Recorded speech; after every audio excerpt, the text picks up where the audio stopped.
ආයුබෝවන් හැමෝටම. ඔන්න ඔයාලා ගොඩක් දෙනෙක් අලුතින් මාළු ටැංකියක් හැදුවට පස්සේ තියෙන ලොකුම ගැටලුවක් තමයි කොච්චර දවසක් මේක පල් කරන්න ඕනේද කියන එක. සිමෙන්ති සැර නිසා මාළු මැරෙයි කියලා බයයි නේද? අද වීඩියෝ එකෙන් මම කියලා දෙනවා. විද්‍යාත්මකව සහ ඉතා ඉක්මනින් අලුත් ටැංකියක් මාළුන්ට සුදුසු විදිහට සකස් කරගන්නේ කොහොමද කියලා. අලුත් සිමෙන්ති වල අධික ලෙස හුණු අඩංගු වෙනවා. මේවා වතුරත් එක්ක මිශ්‍ර වුණාම ජලයේ pH අගය 10ත් 12ත් වගේ මට්ටමකට ඉහළ යනවා. මේ වගේ වතුරක මාළුන්ව දැම්මොත් උන්ගේ කරමල් සහ කොරපොතු පිච්චිලා ඉතා ඉක්මනින් මේ යන්න පුළුවන්. ඒ නිසා මේ රසායනික සැර ඉවත් කරන එක අනිවාර්යයි. පරණ ක්‍රමයක් වුණත් මේක තාමත් ගොඩක් සාර්ථකයි. ටැංකියට වතුර පුරවලා කෙසෙල් බඩ කොටස් හෝ පිදුරු දාලා සතියක් විතර තියන්න. මේ මගින් සිමෙන්ති වල සැර උරා ගන්නවා.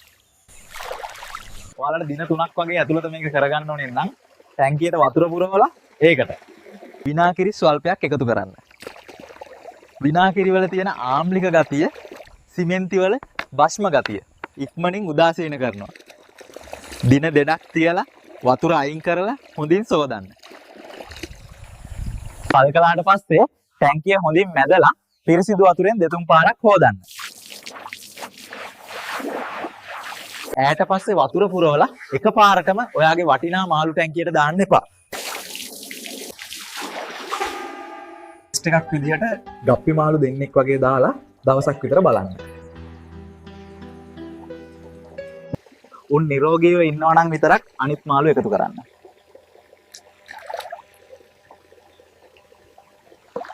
ඉතින් මේ පියවර ටික හරියටම කළොත් ඔයාගේ මාළුන්ට කිසිම අනතුරක් වෙන්නේ නැහැ. මේ වගේ සත්තුන්ගේ ආරක්ෂාව සහ රැකවරණය ගැන වැදගත් තොරතුරු දැනගන්න.